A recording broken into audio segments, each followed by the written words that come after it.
বন্ধুরা নমস্কার বন্ধুরা, শাশুড়ি বৌমা রান্নাঘরে সবাইকে স্বাগত জানিয়ে চলে এসেছি। আজকে ভাটকুল পাতা বাজারে গিয়ে খুঁজে পেয়ে গেছি, তাই নিয়ে চলে এসেছি। দেখুন, এটাকে কালকে বাটা করব, তো আপনাদেরকে ভিডিওটা দেখাবো, আপনারা ভিডিওটা দেখতে থাকবেন।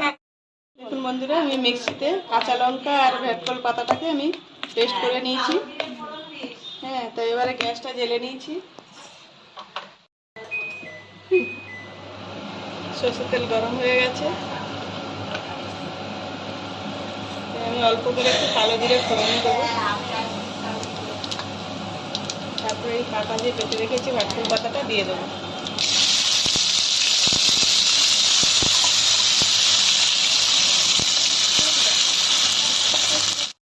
একটুখানি চিনি দেবো, সব কিছু ব্যালেন্সের জন্য আমি হালকা করে একটু চিনি দিয়ে দেবো। আর পরিমাণ মতো নুন দেবো, একটুখানি লেবু রস দিয়ে দেবো।